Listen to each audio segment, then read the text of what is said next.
Welcome to Software Leaders Uncensored with Steve Taplin.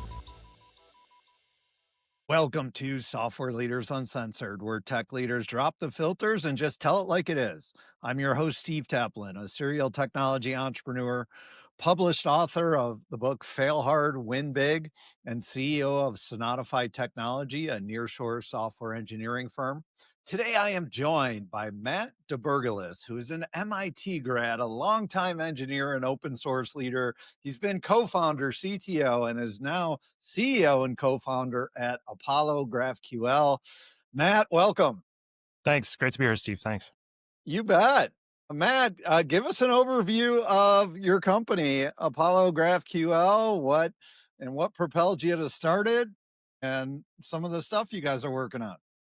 Yeah, we're a API infrastructure company, and for us, it's all about helping people build really great software, great customer experiences. Today, if you want to make a website or a mobile app or an agent, something that a customer interacts with, you have to build that on top of systems that you already have, and those systems have APIs. And a lot of what goes into making something that meets the expectations of a customer is how you connect all that stuff together and how you do it quickly and how you bring it to the customer on every platform and in the way that they expect. So we've built an open source infrastructure product that makes it much faster and much less complicated to be able to roll that stuff out. So if you're using a modern media app, or if you're booking travel, or if you're banking online, chances are you're using this GraphQL technology under the hood to bring all the different parts of that together into a common user experience. That's what we do. Awesome. Now, you started off as co-founder and CTO and now have assumed the CEO position. How did that evolve? Well, I've always loved working with customers and selling and sales. So it's in a lot of ways it's more of the same. We're a startup, so everybody here does everything. And rule number one is you got to be the janitor just as much as you're the leader. So no, I'm really enjoying it. And for us, everything we do comes from working closely with customers. It's one of the great things about open source. It creates this really high trust way of working together and gives us an opportunity from the beginning to have a genuine partnership and a collaboration with a lot of the companies that have pushed the technology forward. So that's always been our North Star, and I'm excited to be able to do all that from the CEO seat. Now, you're a San Francisco-based company. Are you guys in office, hybrid, remote? What's the working model? We have always been remote. That also comes from open source. The best way to hire, what we found, is to have people contributing to that open source, and then we can bring them into the company. So we've been doing that. It's a all good over way the to world. test their skills. Yeah, and well, it's again, it's a genuine collaboration, right? You get to know their work and how they work, and they're doing the same with you. So it's just such a natural fit when it works. So we've been remote going all the way back to the beginning of Apollo. San Francisco is a pretty special place right now, especially with AI. I'm in the office, and there's no substitute for not just being in an office together as a company, but a lot of the companies that are thinking about AI infrastructure and the impact that all this is going to have on the stack are all within a stone's throw here. So San Francisco's back, and I wouldn't put the company anywhere else. It's nice to see San Francisco back on the map, as I know it was struggling for a while. I love San Francisco. Every place has its problems, but I don't think it was ever going anywhere. Tell us about some current projects you're working on. Well, so you've probably heard about this AI thing, and AI is really interesting. Yeah, it's got a A and an I, and we're figuring out what else is between it. It's rare to see a technology that impacts so many different things at once. There's a part of AI that's all about changing the technology industry and how we work, right? The engineering role is so different now, and AI makes every engineer into an engineering leader and a project manager. And I don't think anybody really has a handle on exactly how to navigate that, but it certainly changes the way people build software, changes the way we're building software, our customers are building software. And then AI is a new kind of customer experience, right? Like if you think about a lot of companies in the retail space have announced that they're offering a shopping experience inside of GPT or some of the other chatbots. It makes a lot of sense if you just think about it, right? Like that's a really natural way to buy. It's probably going to be a natural way to consume media. So a lot of the companies that adopted GraphQL turn out to be companies that are thinking out ahead of a lot of their peers about how to best make use of this whole new kind of customer expectation. I'm excited about that because I think even more than the rise of mobile, it's just a total blank sheet of paper. And I think we're going to see a lot of new and interesting innovation. And I think it's going to make for a better customer experience in so many different ways. But both of those things for us go straight to the heart of what we're all about. AI has big implications for how software is going to get built, how you're going to wire different components of the software together. The old model where you ship once a quarter is out the window. And so there's a lot that changes about that for us and how we can help people. How often does something so different show up? I mean, never in my career. I think you have to go back to maybe the rise of the internet, maybe the rise of the computer. So we're trying to make the most of that. And it certainly impacts everything we're doing, roadmap wise and customer wise. So, as a tech leader, as an AI infrastructure company, and I run a software development firm. I'm big on AI, but I do get frustrated the exaggerated claims that are made. AI is no doubt game changing. Every single one of us is struggling to keep up with the changes to best use it. Everybody's kind of figuring it out. But, there's a lot of exaggerated claims out there. And to those that are not technical, that don't live in this world every day, I have to laugh sometimes when I'm at parties or other things with people who have no business commenting on it. And their views of AI. I mean, how do you feel? Do you feel there's more hype than substance right now? What's your vantage point? A lot of it's clearly real. I mean, if you think about the use case of agentic software development, where you give an engineer something like Claude Code or Codex or any one of the AI enabled programming tools, it's night and day, and nobody's ever going back. That's real. There's no question. And I'm with you there. we can debate the unit economics and some of the particulars about like how that'll be bought and sold maybe, but even if the research stopped today and all we had was the technology of 2025, it's a totally different world. And that's an example, I think, of a use case of AI. I think the critique, or at least the open question, is what other use cases are really going to work. And I think it's actually less about the AI itself. Like we've all had the experience of having a chat conversation with one of the modern models. There is something Sure. clearly interesting going on there, and there's, I mean, lot of raw capability. But the puzzle seems to be, how do you actually roll that out as an application, right? And that I think is only in the last year did AI get good enough to even start having a conversation about what that's going to look like and what that's going to take. I mean, that's our wheelhouse where it's about, an agent's as good as how much stuff it's connected to. Right. What can it actually do on your behalf?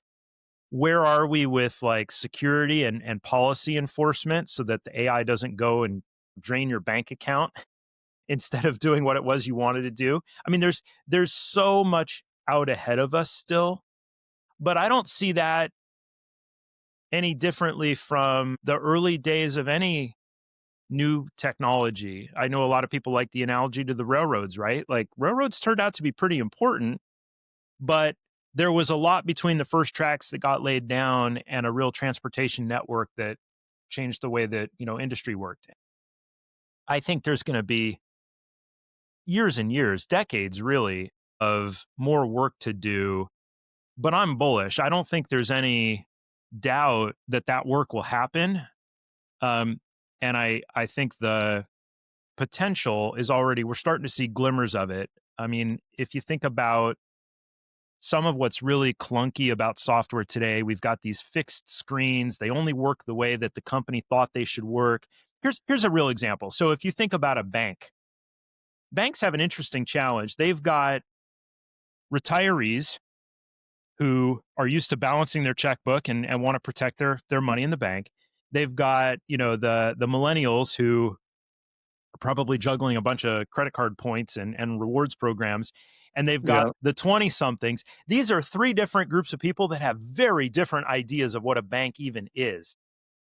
And somehow they're all supposed to use the same app with the same screens that works the same way. That's never been ideal for any of them. What AI means is we can start to build a much more personalized and adaptive experience for all three. And I think I there's a think lot to like that's a about great it. example. Yeah. And that's not tomorrow. That's definitely not the app today if you open it up, and that's a lot more than a little AI button in the corner that lets you chat. But I think it's coming. And I think it's going to have a lot of wonderful upsides for people, in all walks of life. So, I'd love to hear your opinion around, APIs are certainly becoming the foundation for agentic systems and AI readiness. Your company is playing a big part in that. What's your take? Well, let's look at the nuts and bolts of this. APIs are the interface to a piece of software. We've had them for decades and decades. One of the consequences of AI is we're going to have a lot more software. Every company is going to be the proud owner of a lot more stuff because it's cheap to write now. And there's a particular way that I think that's going to play out. You're not going to use AI, I think, to build like one giant piece of complicated software. That doesn't work very well for the same reason that humans don't function very well when they're looking at all the software all at once. It's going to get organized into modules and components. We call them microservices sometimes. So what's really going to happen is AI means we're going to have a lot more of these smaller components, each of which has APIs, and all that stuff has to get connected to all the old stuff that you already have. Otherwise, it's not doing anything, right? Why'd you write it? So there's about to be a real explosion of the connections between all these different APIs. And if you just think about what that means structurally, like I don't know any company whose software development processes, the rituals they all have, stand-ups and sprints, and just think about like the last 20 years of like software methodology. I don't think Mhm. anybody's prepared for a 10x or even more increase in how much of that stuff is going to happen. So APIs aren't going anywhere, but I think we need to think about a world where agents rather than people are going to be their custodians, if that makes sense. I think we have to think about a world where there's too many of them to keep track of individually the way that maybe we're used to as engineers. And we have to think about them more as kind of a property of the system. That all sounds pretty abstract, but I guess the point is we've seen this before, like with the rise of cloud computing. We went from a small number of computers that were in your data center to you don't even know how many virtual Right. computers you might be using at any moment from Amazon or Azure or whoever. To make that work, we needed a lot of new technology. A lot of new ideas emerged out of this whole cloud native elastic computing paradigm. I think we're going to see something similar with APIs. In some ways, APIs aren't going to be any different tomorrow than they were yesterday, but the sheer number of them and the way that they're used is going to be fundamentally different. And I think that's going to give rise to technologies that are built for a different scale and a different velocity around them. I think GraphQL is an example of that. The technology that underlies Apollo is all about wrestling with large amounts of that in a more architecturally sound way. So that's the direction that we're going with it. But I think you'll see a lot of different new products and new approaches emerge as all this plays out. I agree. How do you see CTOs preparing their teams to build systems that scale with agents and not just users? There's a lot there. I mean, part of it's about getting engineering teams. If you think about the classic engineering team, it isn't really built with agentic development in mind. And so there's just a lot of legwork to start bringing that kind of technology in and structuring engineering in a different way. I mentioned earlier this whole idea of like sprints and shipping maybe quarterly releases. That doesn't really make sense in an AI world. I think we're going to move to a world where you're just continuously shipping. And the companies that do that are going to trounce the ones that are, I think, wed to a slower cadence that's based on these older ways of thinking about it. That alone has enormous implications. Navigating that is a career achievement, I think, for a technology executive in an enterprise. So that's one piece of it.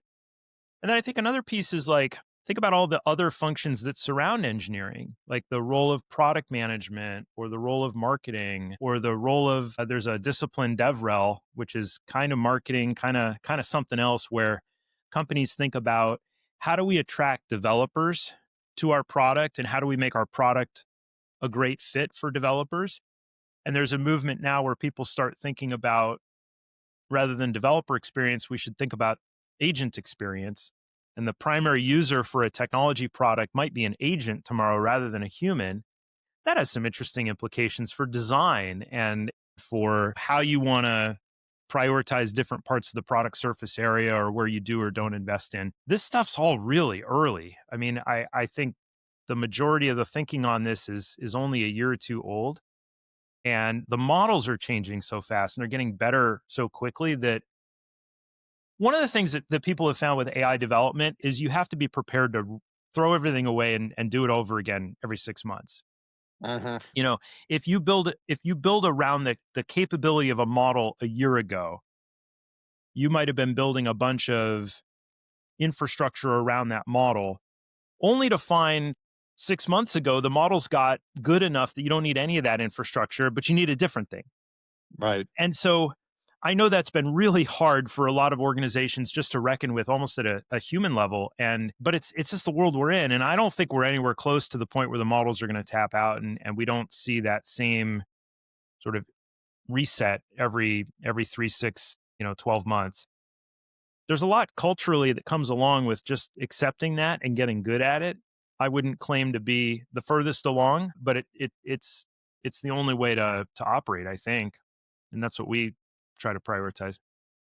So your company, Matt, has been a great leader in this space. You've raised multiple rounds of funding from large investors. What were some of the most important metrics or story elements that made investors really lean into what you guys are doing? Well, there's always, I think, an emphasis on growth and upside. And I'm an open source person at heart. And so for us, a lot of what led to the excitement around Apollo was the excitement around the open source adoption from developers. Well, GraphQL has been a huge success.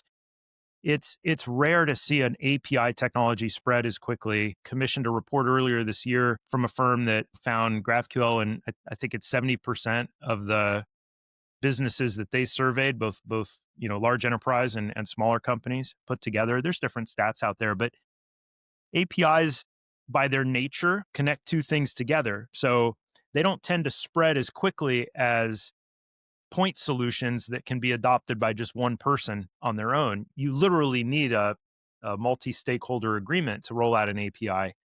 So to have this much of GraphQL out there, especially in the enterprise where things tend to move even more slowly and deliberately, I think got a lot of people excited. And then the other piece of it is the promise of what that means, because when you adopt Apollo in an enterprise, what you're really doing is you're creating an abstraction on top of your APIs. You're creating a semantic map of what they really mean. And there's an immediate benefit, which is I can ship my roadmap faster. That's why people bring this stuff in. They want to ship, in travel, for example, a lot of hotels are racing to offer early check-in as part of the reservation process because people want that, right? It's important to be able to know that you've got that as you're choosing your hotel chain, and to do that requires integrating a bunch of systems that you already have, each with their own API, into a common user experience. So there's an immediate benefit, but the bigger prize is well, now I can start to adapt to things I don't anticipate because I've got a better foundation for that. And along comes AI. And so the companies that adopted GraphQL early on have this huge leg up because it's so easy. You may have heard of MCP, for example. It's so easy Sure. to build MCP tools on top of a GraphQL layer. You don't have to do anything. You just describe what you want in a couple lines of configuration and you're off to the races. So I think savvy companies think short term and long term. They think about what they've got to ship today and they think about an architecture for tomorrow. And I think savvy investors look for evidence that there's a technology that gives a big competitive advantage to companies like that. All great points. So at your company, what's the hardest role for you to hire for right now? Gosh. I love how you're, being an open source company, you could see people's work firsthand and how they contribute to the open source world, how they wrote their code, which is a huge leg up. But, in this time of things changing so rapidly and dealing with Yeah. the challenge of remote hiring right now with, you know, where they're using AI, where they're not, if you're talking with a real person or not, if it's a stolen identity. Lots of fun challenges. We haven't had to, I don't think we've run into that yet. I I can only imagine though. I mean, for us, what I'm thinking about as you said that is it's all the roles have gotten harder in some ways because what you're looking for is different. Like I touched on engineering before, but I could make the same point about roles in product or marketing or sales. We clearly need a level of skill and comfort with AI in all of those roles. And by definition, no one has more than a couple years of experience with any of this stuff, Exactly. including us. And so what I'm finding is we have a pretty structured way of hiring. We start with a as precise as we can articulation of what the role is and what we expect the person to accomplish in the role. And that becomes our guide for how we interview. It's also turns out our guide for how we onboard and set goals for people. And we've just found we have to redo all of those. None of them, if you wrote them 2 years ago, are accurate today because the nature of the role, the expectations have changed around AI makes great people really productive. And the way that they do the job changes so much. It's, I think, even zooming out from that, one of the things I've learned is just a willingness to let go of a lot of assumptions. I think tech had a pretty stable chapter where a lot of literal books were getting written about the right way to do things, right? This is the right way to run engineering. This is the whole agile software development Sure. movement, or the right way to do product management, or the right way to do like, medic sales and like methodologies for all these different parts of tech. I would be think you got to think a little bit about all that stuff today. I think all of that to some degree is likely to be disrupted. And this to me is a moment where it's going to reward people that are willing to kind of stick their head up a little bit and ask, is the old way still the right way? I mean, obviously a lot of it's still going to carry forward, but I think a lot of it's going to change. And we're just trying to get out ahead of that when we think about the role and what we're looking for and the kind of personality that we think can navigate that sort of change. It's tough. It's there's a lot more questions than answers on a lot of that right now. I definitely agree. In my book, I talk about how I have been a serial tech entrepreneur. I've had 30 companies. 20 of those failed, but 10 succeeded. And through each one, depending on the size of your company, how you manage the culture certainly evolves. And so, my question to you is at the growth stage your company's at, having raised a lot of capital, made a good market, the marketplace, the pressure of all of us to innovate faster. How do you keep accountability high without turning the culture into one of fear? When you find out, you need to share your secret with me. That'll be my next book. It's the thing I've noticed is the world's changing so fast. I think a lot of people have a lot of very reasonable questions and a lot of fears. I certainly do. And to navigate when you're trying to set goals, when you're trying to navigate big changes in your industry and big changes in the company just by virtue of this shifting landscape, it's a lot. And the best I've got is just to try to listen and to repeat as often as I can what's top of mind for me and how I'm thinking about it. I think this is a time that rewards a more authentic kind of culture and a more direct way of communicating. I think part of that's just because the unknowns are unknown in a lot of ways. And it's better just to acknowledge that and be upfront about it than to I think the false comfort of trying to say that you've got all the answers, that there's a plan that's going to work and it looks like A, B, C, D, E. I don't find that makes sense today. I would be questioned. I'd be questioning anybody that stood up and said that, really. And I just think it takes a lot of empathy and a deft hand because people want to have clarity and comfort and security, and they deserve it. And we all do. And I think there's a way to create a culture around that, but you have to do it in a reality that the world's different now. It's different in Yeah. so many ways. And whatever we think it is will change in 3 months and 6 months.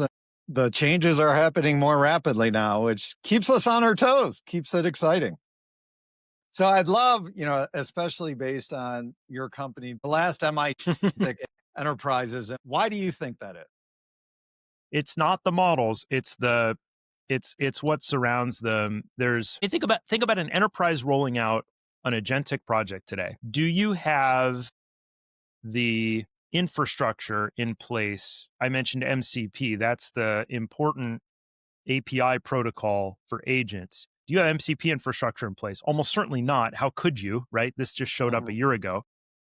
Your systems are siloed in an enterprise. You've spent 20 years building silos because of microservices and cloud native and SaaS, right? All these individual pieces of software. You built some of them, you bought some of them, but by design, and you had good reasons, by design, they're all separated. But AI doesn't work that way. AI needs unified and harmonized access to all that stuff. So you've got a huge fragmentation problem. And then you've got this governance problem, right? So you can't give AI unfettered access to your systems. Come Right. on. So you're really caught between a rock and a hard place because you've got to ship agentic projects. I think everybody feels the pressure on that. But doing that without the foundations in place, if you try to solve, if you try to build a system without having a principled approach to governance and fragmentation and infrastructure, what do you think is going to happen? It's like building a house without a foundation. Right. And if you build the house, we all know you don't really move a house onto a foundation. Like that doesn't work either. So I think the takeaway from that report in a lot of ways is there's an urgency to the foundations that people are starting to wake up to. Racing ahead might get you through your next QBR, and it might show your boss that you were trying to do some stuff, but it's probably not going to work, and you're probably going to have to throw it all away. And the better move is to think really critically about a set of underlying gaps in your org that you need to address so that you're well positioned to go build AI, because the AI is going to change every year, and you're going to need a strategy for how you're going to keep up with that change, even as you're putting things out into the field. But I think there's also a lot of upside in that report. A lot of our customers are in the 5%. I know of these projects, right? And they're shipping things that are um, absolutely touching the top line for companies. I think a lot of them are quiet about it because they see it as a competitive advantage and they don't particularly want to shout yet Yeah. It's what the they've fine done. balance of how you're bragging about that. Well, it's this one's different from a lot of the other technologies that have rolled out because look at the market cap impact anytime a company announces a partnership with one of the foundation model companies. Anytime one of the retailers like Etsy announces a partnership with OpenAI a month or two back and the stock popped, right? So I think business leaders recognize that if they get AI right, the prize is very, very, very, very big. And it drives, I think, a different kind of willingness to share what they're doing and to expose some of the thinking than maybe we saw in other technology shifts in the past. So I don't think anybody has a choice. You got to do it. You got to build. You got to Right. ship. I'm not meeting anybody who says we're going to wait until we've got everything sorted out before we ship. That's a good way to lose. But I think there's a growing recognition that at the same time as that, you've got to get your ducks in a row and you've got to solve the fundamentals. And I don't think there's a big mystery about the fundamentals. There's some well understood gaps between what the models can do and the bigger picture of what the enterprise has and what it has to solve. If you bring those capabilities in, you're in business. And that's, I think, going to be the priority for a lot of companies going forward. Matt, thank you for getting uncensored with us today. Your journey of being an open source leader of what you've built with Apollo GraphQL is exciting. Your company is well positioned to be one of those great solutions to make AI work. Um, Honor having you on the show. Before we wrap, what's your no BS advice for tech leaders today who are trying to build, scale, or even just survive? Oh, ship. Ship today, ship tomorrow. It's so easy to get paralyzed with a bunch of questions, and the questions are real, but I don't think there is any doubt that you learn fastest by going and doing, and you can't be afraid. Awesome. I love it. Thanks again, Matt. That's it for this episode of Software Leaders Uncensored. I'm Steve Taplin. If you enjoyed the show, go ahead and hit subscribe. Remember to fail hard, win big, and always build what matters. See you next time. Cheers. That's a wrap. Another great episode of Software Leaders Uncensored. Thank you guys so much for listening. I really appreciate it. It's a lot of fun doing this show. I love talking with great tech leaders. As a side note, if you're interested, check out my new book, Fail Hard, Win Big. This is the story of how I built 30 companies, failed on 20, and turned 10 into multi-million-dollar wins. The common thread with all of them was custom software. Also, if you need software development help out there, my company, Sonatify Technology, we deliver world-class software development engineers out of Latin America. We have a solid track record of helping companies launch better products and faster. Thanks again for listening. Appreciate it and appreciate you.